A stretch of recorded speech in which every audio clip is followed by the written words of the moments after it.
नमस्कार दोस्तों, मैं पारस मणि चौहान अपने YouTube चैनल उज्ज्वल क्लासेज RTP में आपका स्वागत करता हूं। तो अब हम पढ़ने वाले हैं क्लास 11th का सब्जेक्ट मैथमेटिक्स। हम लोग एक्सरसाइज 1.1 को सॉल्व कर चुके हैं।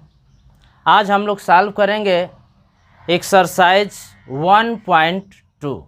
और आपको पता होगा कि हम लोग NCERT की बुक का सॉल्यूशन करते हैं। NCERT का जो क्वेश्चन होते हैं उनको सॉल्व करते हैं। तो आज हम एक्सरसाइज 1.2 सॉल्व करेंगे, ठीक है, चैप्टर फर्स्ट का। तो चलिए मैं आपको NCERT बुक का एक्सरसाइज 1.2 के जितने भी क्वेश्चन हैं उनको मैं सॉल्व करके बताता हूँ। तो चलिए हम क्वेश्चन नंबर 1 की तरफ बढ़ते हैं। क्वेश्चन नंबर 1 लिखा है कि निम्नलिखित में से कौन से रिक्त समुच्चय के उदाहरण है। क्वेश्चन नंबर 1 आपके नीचे कुछ क्वेश्चन दिया गया है और पूछ रहा है कौन रिक्त समुच्चय का उदाहरण है, ये पूछ रहा है, ठीक है। तो रिक्त समुच्चय हम कहते किसे हैं, तो पहले तो ये हमें सोचना होगा कि आखिर रिक्त समुच्चय होता क्या है। तो आपको पता होना चाहिए कि एम्प्टी सेट चाहे रिक्त समुच्चय किसे कहते हैं, ऐसा समुच्चय जिसमें तत्वों की संख्या क्या हो, 0 हो, अर्थात एक भी तत्व न हो, उस तरह के समुच्चय को हम लोग क्या नाम दिए हैं, रिक्त समुच्चय।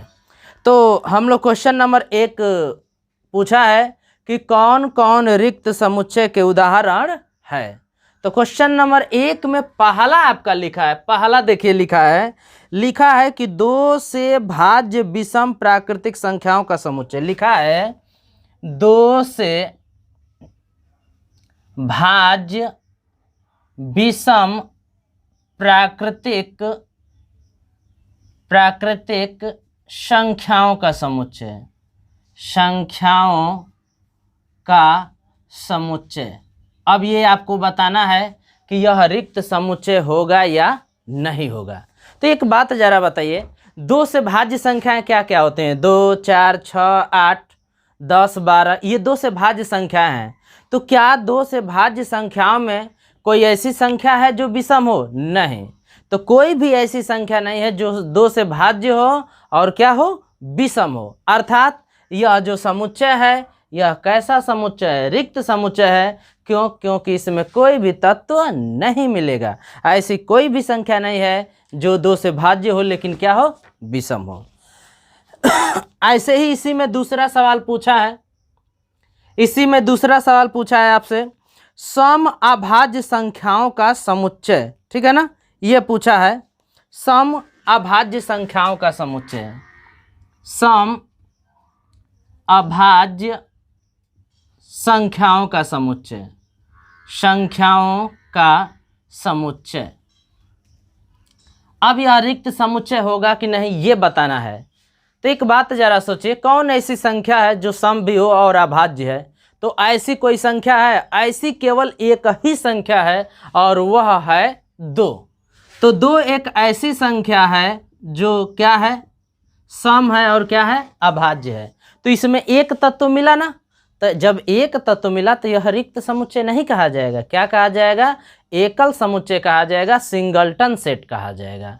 तो यह जो क्वेश्चन नंबर 2 है पहले का, सम अभाज्य संख्याओं का समुच्चय, यह क्या है, इसमें एक तत्व है तो यह क्या होगा, एकल समुच्चय होगा, ना कि रिक्त समुच्चय होगा।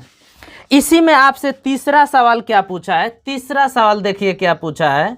तीसरा लिखा क्या है, यक्स सच डेट यक्स एक प्राकृतिक संख्या है, एक प्राकृतिक संख्या है, प्राकृतिक संख्या है, ये लिखा है।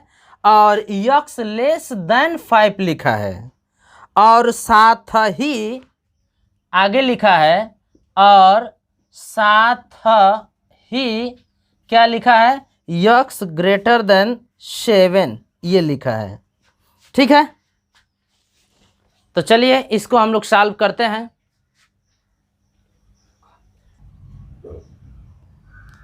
तो ये तीसरा सवाल लिखा है, यक्स सच डेट यक्स एक प्राकृतिक संख्या है, यक्स का मान 5 से छोटा है और साथ ही यक्स ग्रेटर देन 7, यानी यक्स का मान 7 से बड़ा है। तो क्या आप ऐसी संख्या बता सकते हैं, ऐसी प्राकृतिक संख्या बता सकते हैं जिसका मान 5 से छोटा हो और 7 से बड़ा हो? तो ऐसी कोई संख्या है जो 5 से छोटी होनी चाहिए लेकिन 7 से बड़ी होनी चाहिए? तो ऐसी कोई प्राकृतिक संख्या नहीं है जो 5 से छोटी हो और 7 से बड़ी हो, यानी कि इस समुच्चय में एक भी तत्व नहीं है, एक भी एलिमेंट नहीं है। तो यह कैसा समुच्चय होगा? रिक्त समुच्चय होगा। इसी तरह से चौथा सवाल क्या लिखा है, चौथा सवाल मैं पढ़ देता हूं। लिखा क्या है, y सच डेट y किन्हीं भी दो समांतर रेखाओं का उभयनिष्ठ बिंदु है। ठीक है, ये पूछा है, y सच डेट y किन्हीं भी दो समांतर रेखाओं का उभयनिष्ठ बिंदु है। तो आप जानते हैं कि समांतर रेखाएं एक दूसरे को काटती नहीं है, अर्थात उनका उभयनिष्ठ बिंदु एक भी नहीं होता है। यहाँ पर कह रहा है कि उभयनिष्ठ बिंदु है, तो उभयनिष्ठ बिंदुओं की संख्या कितनी होती है? 0 होती है, अर्थात दो समांतर रेखाओं का उभयनिष्ठ बिंदु एक भी नहीं होता है, अर्थात यह कैसा समुच्चय है? तो यह एक रिक्त समुच्चय है। तो इसी तरह से हम लोग अब आगे बढ़ते हैं, क्वेश्चन नंबर 2 की तरफ बोलते हैं। सॉल्यूशन 2 हम करते हैं। सॉल्यूशन 2। अब मैं क्वेश्चन पढ़ूंगा और आपको बताऊंगा। देखते हैं क्वेश्चन नंबर 2 लिखा क्या है। लिखा है कि निम्नलिखित समुच्चयों में से कौन परिमित है और कौन अपरिमित है। ठीक है, तो चलिए इसको ऐसे ही बता देते हैं। वर्ष के महीनों का समुच्चय, आप जानते हैं कि वर्ष के जो महीने होते हैं वो 12 होते हैं, जिनकी संख्या लिमिट है, लिमिटेड संख्या है। ठीक है ना, कि 12 है, निश्चित संख्या है। तो ऐसा समुच्चय जिसमें तत्वों की संख्या निश्चित होती है, गिना जा सकता है, उसे हम लोग क्या कहते हैं? परिमित समुच्चय कहते हैं। तो पहला जो समुच्चय है वह एक परिमित समुच्चय है। दूसरा समुच्चय क्या लिखा है? दूसरा समुच्चय आप देखिए 1 2 3 और ये डॉट डॉट लिखा है। ठीक है, और ये परिमित समुच्चय होगा कि यह परिमित समुच्चय होगा? तो आप देख रहे हैं 1 2 3 4 आगे ऐसे ही संख्या आती रहेंगी आती रहेंगी आती रहेंगी, अर्थात इसके तत्वों की संख्या सीमित नहीं है। और जब तत्वों की संख्या सीमित नहीं है अर्थात असीमित है, तो यह क्या होगा? अपरिमित समुच्चय होगा। ऐसे ही दूसरा सवाल लिखा है, दूसरा सवाल लिखा है 1 2 3 डॉट डॉट 99 और 100। तो ये बताइए 1 से 100 तक इसमें संख्याएं हैं, तो लिमिटेड संख्याएं हैं, इनके तत्वों को गिना जा सकता है, तो यह एक क्या होगा? परिमित समुच्चय होगा।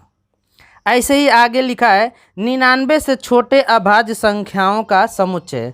तो 99 से छोटे कितनी भी अभाज्य संख्याएं हैं आप आराम से बता सकते हैं। ठीक है, 5वां सवाल है 99 से छोटे अभाज्य पूर्णांकों का समुच्चय। तो बिल्कुल गिना जा सकता है कि 99 से छोटे कौन अभाज्य संख्याएं हैं, तो यह एक क्या होगा? परिमित समुच्चय होगा।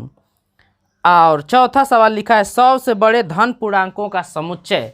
तो 100 से कितने बड़े संख्याएं हैं, धन पूर्णांक हैं? तो 101 है, 102 है, 103 है, ऐसे ही आते रहेंगे। क्या आप इनको गिन सकते हैं कि 100 से बड़े कितनी संख्याएं हैं? नहीं गिन सकते, उनकी संख्या सीमित नहीं है। तो यह क्या होगा? अपरिमित समुच्चय होगा। तो इसी तरह से आप चाहेंगे तो परिमित और अपरिमित समुच्चय को बता सकते हैं। जिसमें तत्वों की संख्या सीमित होगा उसे आप परिमित समुच्चय कहेंगे, जिसमें तत्वों की संख्या सीमित नहीं होगा उसे आप अपरिमित समुच्चय कहेंगे। इसी में चौथा सवाल लिखा है 100 से बड़े धन पूर्णांकों का समुच्चय। तो इसको मैंने बता दिया है कि 100 से बड़े धन पूर्णांक कितने हैं आप बता नहीं सकते, तो अपरिमित समुच्चय होगा। अब हम लोग क्वेश्चन नंबर 3 की तरफ बढ़ते हैं। तो अब हम सॉल्यूशन 3 करते हैं, और सॉल्यूशन 3 है क्या ये मैं आपको बताता हूँ। देखिए पहला क्वेश्चन लिखा क्या है। पहले तो करना क्या है ये पढ़ लेते हैं। निम्नलिखित समुच्चयों में से प्रत्येक के लिए बताइए कि कौन परिमित है कौन अपरिमित। फिर वही सवाल पूछा है जो दूसरे में पूछा है, आपको परिमित और अपरिमित समुच्चय बताना है। तो पहला सवाल लिखा है, पहला सवाल कि यक्ष अक्ष के समांतर रेखाओं का समुच्चय। तीसरा में पहला सवाल लिखा है यक्ष अक्ष के समांतर रेखाओं का समुच्चय। तो एक बात जरा बताइए, ये यक्ष अक्ष हो गया, ये वाई अक्ष हो गया, तो यक्ष अक्ष के समांतर आप कितनी रेखाएं खींच सकते हैं? पता है आपको? नहीं पता है, दोनों दिशाओं में खींच सकते हैं। तो आप असंख्य रेखाएं खींच सकते हैं, अर्थात यह क्या होगा? अपरिमित समुच्चय होगा। दूसरा सवाल लिखा है, दूसरा सवाल अंग्रेजी वर्णमाला के अक्षरों का समुच्चय। तो आप आराम से बता सकते हैं कि अंग्रेजी वर्णमाला में कितने अक्षर हैं? 26 होते हैं। तो संख्या सीमित है, गिना जा सकता है, ठीक है ना। तो अंग्रेजी वर्णमाला के अक्षरों का जो समुच्चय है वह परिमित समुच्चय है। तीसरा सवाल लिखा है कि उन संख्याओं का समुच्चय जो 5 का क्या है? गुणज है। तीसरा सवाल लिखा है, तो 5 के गुणजों का समुच्चय क्या होगा भाई? तो 5 के गुणजों मतलब 5 का पारा, 5, 10, 15, 20, 25, ऐसे 30, 35, ऐसे बहुत सारी संख्याएं हैं जो 5 का गुणज है, अर्थात 5 से विभाजित होंगी। तो गुणजों की कितनी संख्या है आप नहीं बता सके, असंख्य है। अतः यह कैसा समुच्चय है? अपरिमित समुच्चय है। ऐसे ही लिखा है चौथा लिखा है पृथ्वी पर रहने वाले जानवरों का समुच्चय। तो पृथ्वी पर कितने जानवर रहते हैं ये गिना जा सकता है, अर्थात यह क्या है? परिमित समुच्चय है। सुनिश्चित है कि कितने जानवर रहते हैं, तो यह क्या होगा? परिमित समुच्चय होगा। इसी में 5वां लिखा है मूल बिंदु 0, 0 से होकर जाने वाले वृत्तों का समुच्चय, ठीक है ना। तो मूल बिंदु से कितने वृत्त खींचे जा सकते हैं भाई? तो मूल बिंदु से असंख्य वृत्त खींचे जा सकते हैं। देखिए यह वृत्त हो गया, यह वृत्त हो गया, यह वृत्त हो गया, यह वृत्त हो गया, ऐसे इधर भी खींचा जा सकता है, इधर भी खींचा जा सकता है, इधर भी खींचा जा सकता है। तमाम वृत्त आप मूल बिंदु से होकर खींचे जा सकते हैं, अर्थात मूल बिंदु से जाने वाले वृत्तों की संख्या अपरिमित है। अतः यह क्या होगा? अपरिमित समुच्चय होगा। तो हम लोगों ने क्वेश्चन नंबर 3 को भी सॉल्व कर लिया। बिल्कुल आसान सा क्वेश्चन दिए गए हैं, बिल्कुल आप आराम से समझ सकते हैं, लगा सकते हैं। क्वेश्चन नंबर 4 की तरफ बढ़ते हैं। सॉल्यूशन 4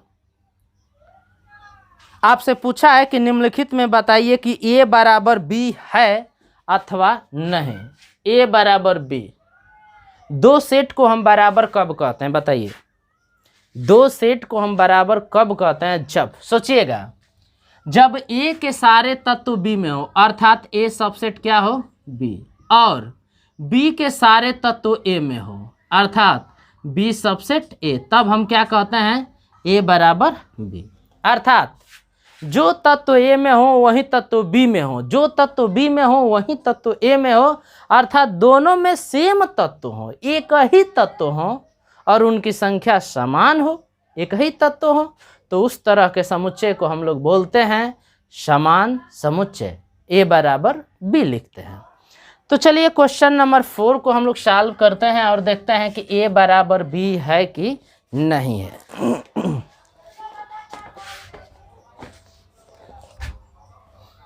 a बराबर लिखा है और b बराबर लिखा है,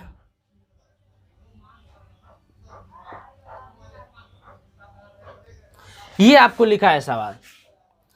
तो अब बताइए कि ये दोनों समान समुच्चय हैं कि नहीं। तो देखिए कि a और b में सभी तत्व समान है कि नहीं, है ना।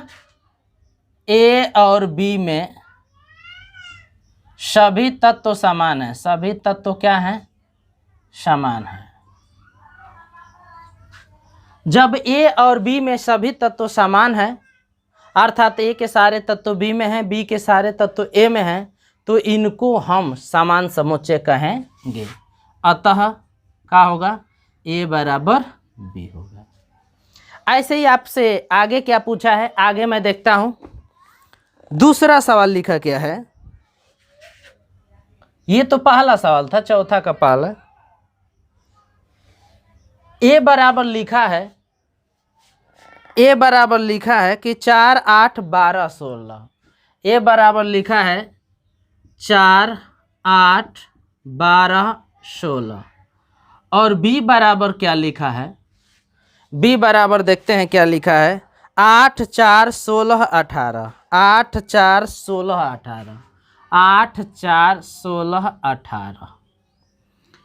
क्या ए के सारे तत्व बी में हैं और बी के सारे तत्व ए में हैं, अर्थात ए और बी में समान तत्व हैं, एक ही तत्व हैं, ये आपको देखना होगा। तो देख लीजिए, 4 इसमें है, 4 इसमें है, 8 इसमें, 8 इसमें, 16 इसमें, 16, लेकिन इसमें 12 है, इसमें 18 है, अर्थात ए के सारे तत्व बी में नहीं है, ठीक है ना, यानी कि तत्वों समान तत्व नहीं है। ए और बी में सभी तत्व समान नहीं है, सभी तत्व समान नहीं है। जब सभी तत्व समान नहीं है तो ए नॉट इक्वल टू क्या होगा, बी, अर्थात ए और बी समान समुच्चय नहीं होगा।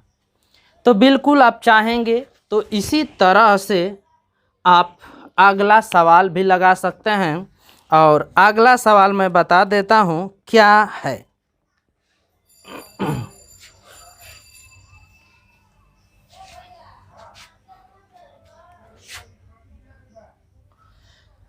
तीसरा सवाल देखते हैं। ए बराबर लिखा है 2 4 6 8 10।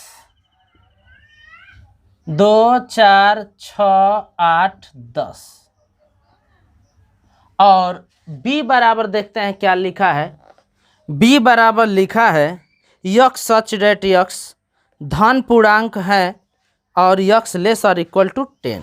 बी लिखा है यक्स सच डेट यक्स सम धन पूर्णांक है, सम धन पूर्णांक है और यक्स लेस और इक्वल 10। तो अब देखते हैं कि दोनों में तत्वों की संख्या सम है या नहीं है, ये हम लोग देख लेते हैं। तो देख लीजिए, ए बराबर आया है 2 4 6 8 10। बी में क्या है, बी में क्या है, यक्स सच डेट यक्स सम धन पूर्णांक है, यानी कि सेट बी में भी सम धन पूर्णांक आना चाहिए, ठीक है। और जो सम धन पूर्णांक है वे 10 या 10 से छोटे होने चाहिए। तो सम धन पूर्णांक क्या होता है, 2 हो गया, 4 हो गया, 6 हो गया, 8 हो गया और 10 हो गया। 12 नहीं होगा क्योंकि उस धन पूर्णांक का मान 10 या 10 से छोटा होना चाहिए, ठीक है ना। तो आप देख लीजिए, ए और बी के सारे तत्व समान है, अतः यह क्या होगा, समान समुच्चय होगा, ठीक है ना। ए और बी में समान तत्व हैं, समान तत्व हैं, अतः जब समान तत्व हैं तो इसका मतलब क्या होगा, ए बराबर बी होगा। इसी तरह से चौथा सवाल हल हो गया, तीसरा सवाल हो गया। अब चौथा सवाल हम लोग हल करते हैं। चौथा सवाल क्या पूछा है ये हम लोग देख लेते हैं। चौथा सवाल लिखा है कि ए बराबर यक्स सच डेट यक्स संख्या 10 का एक गुणज है। तो ए बराबर देखते हैं, ए बराबर लिखा है यक्स सच डेट यक्स संख्या 10 का गुणज है, संख्या 10 का गुणज है। और b बराबर क्या लिखा है, b बराबर हम देख लेते हैं कि b बराबर क्या लिखा है। b बराबर देख लेते हैं 10 15 20 25 30 लिखा है। b बराबर 10 15 20 25 30 ऐसे लिखा है, ठीक है, और डॉट डॉट कर दिया है। अब जरा एक बात बताइए, सेट ए में कौन कौन तत्व होंगे। सेट ए में आप तत्व निकालिए। यक्स सच डेट यक्स संख्या 10 का गुणज है, तो 10 का गुणज क्या होता है, 10 होता है, 20 होता है, 30 होता है, ऐसे होता है, ठीक है। और बी में देखिए कौन कौन तत्व है, 10 हुआ, 15 हुआ, 20 हुआ, 25 हुआ, 30 हुआ, 5 का गुणज है, ठीक है। तो क्या ए और बी में समान तत्व है? नहीं ना। तो जब ए और बी में समान तत्व नहीं है तो यह दोनों समान समुच्चय नहीं होगा। तो लिखेंगे ए और बी में समान तत्व नहीं है,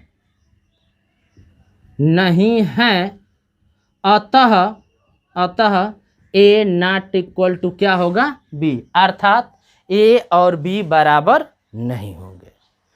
तो हम लोगों ने क्वेश्चन नंबर 4 को सॉल्व कर लिया।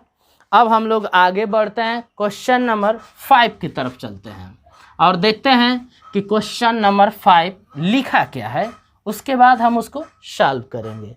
तो चलिए क्वेश्चन नंबर 5 हम देख लेते हैं कि क्वेश्चन नंबर 5 लिखा क्या है। लिखा है कि क्या निम्नलिखित समुच्चय युग्म समान है? नीचे समुच्चय दिया गया है और पूछ रहा है कि क्या ये समान है। कारण सहित उत्तर देना है, कारण सहित बताना है, कारण भी बताना है। तो चलिए 5वां का मैं पहला बताने जा रहा हूं। तो ए बराबर लिखा है 2 और 3, ठीक है।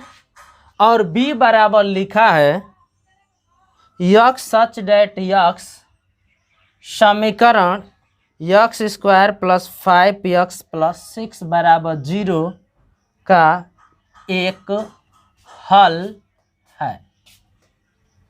पूछा है कि ए और बी बराबर हैं कि नहीं, कारण बताइए। तो चलिए देख लेते हैं।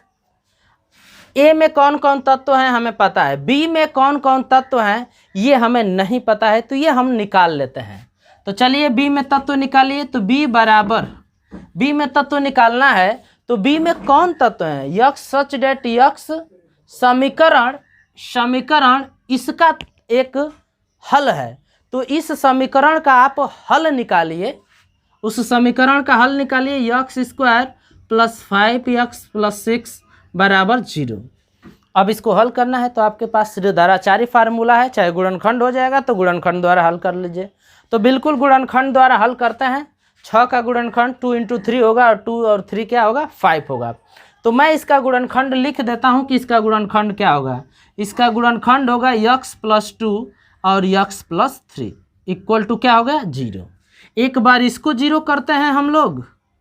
यदि x प्लस 2 बराबर 0 तो ये प्लस 2 है, उधर आएगा तो -2। एक बार इसको 0 करते हैं ना, x प्लस 3 इक्वल टू 0, तो प्लस 3 है, उधर जाएगा तो -3। x बराबर क्या आ गया? -3। तो इस सेट बी में कौन कौन तत्व आ गए? एक आ गया -2 और आ गया -3 आ गया। तो क्या ए और बी समान समुच्चय हैं? ए के सारे तत्व बी में, बी के सारे तत्व ए में हैं, अर्थात दोनों समुच्चय में समान तत्व हैं? नहीं, तो समान समुच्चय नहीं है। चूंकि ए और बी में समान तत्व नहीं है, समान तत्व नहीं है, और भाई जब समान तत्व नहीं है तो ए नॉट इक्वल टू क्या होगा? बी होगा, अर्थात ए और बी समान समुच्चय नहीं होगा। बहुत अच्छा सवाल फिर लिखा है, क्वेश्चन नंबर 2 इसी में लिखा है। इसको हम लोग सॉल्व कर लेते हैं और देखते हैं कि 5वां का दूसरा सवाल लिखा है, वो लिखा क्या है। लिखा है दूसरा सवाल, ए बराबर आपको लिखा है ए बराबर यक्स सच डेट यक्स शब्द फॉलो का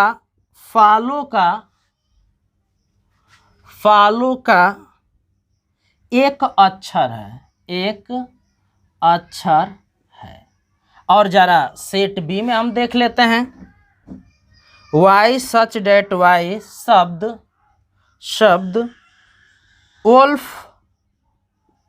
उल्फ का एक अक्षर है, एक अक्षर है। तो चलिए देखते हैं सेट ए में क्या है। सेट ए में है यक्स सच डेट यक्स शब्द फॉलो का एक अक्षर है। तो फॉलो का अक्षर क्या क्या है देख लीजिए, यफ है, ओ है, यल है, डब्लू है। और बी में क्या है, वाई सच डेट शब्द उल्फ में क्या क्या है, डब्लू है, ओ है, यल है, यफ है। और आप देखिए कि ए और बी में समान तत्व है कि नहीं, देख लीजिए समान तत्व है, अर्थात यह समान समुच्चय है। ए और बी में समान तत्व हैं, अतः ए बराबर क्या होगा, बी होगा। तो इसमें ए और बी में जब समान तत्व हैं तो इसका मतलब ए के सारे तत्व बी में, बी के सारे तत्व ए में, अर्थात यह समान समुच्चय है। और जब समान समुच्चय है तो हम क्या लिखेंगे, ए बराबर बी लिखेंगे। तो इस तरह से हम लोगों ने पांचवा सवाल को भी हल कर लिया। अब अंतिम और लास्ट सवाल बचा है जिसको हमें हल करना है। क्वेश्चन नंबर 6 लिखा है कि नीचे दिए गए समुच्चयों में से समान समुच्चयों का चयन कीजिए। नीचे कुछ समुच्चय दिए गए हैं, उनमें से समान समुच्चय का चयन करना है आप लोगों को। तो देखिए ए बराबर लिखा है 2 4 8 12, बी बराबर लिखा है 1 2 3 4, सी बराबर लिखा है 4 8 12 14, और डी बराबर लिखा है 3 1 4 2, ई बराबर आपको लिखा है -1 और 1, एफ बराबर लिखा है 0 और ए, और जी बराबर लिखा है आपको 1 -1, और एच बराबर लिखा है 0 और 1। समुच्चय में एक तत्व को एक ही बार लिखा जाता है, बार बार नहीं लिखा जाता है, पहला चीज़। दूसरा चीज़, समुच्चय के तत्वों को इधर उधर लिखने से समुच्चय बदलता नहीं है। तो अब आपको बताना है कि कौन समान समुच्चय है। देख लीजिए आप, जैसे जी को देखिए और एच को देखिए, ई को देखिए, जी को और ई को देखिए, इनमें तत्वों की संख्या समान है, अर्थात जी और ई क्या होंगे, बराबर हो। ई और जी में समान तत्व हैं, समान तत्व हैं। और जब समान तत्व हैं अतः क्या लिखेंगे भाई, जी बराबर क्या होगा, ई। और आप देखिए बी और डी को देखिए, देखिए एक है इसमें, 1 2 2 3 3 4 4, ठीक है। तो फिर लिखेंगे बी और डी में समान तत्व हैं, में समान तत्व हैं, अतः बी बराबर क्या होगा, डी होगा।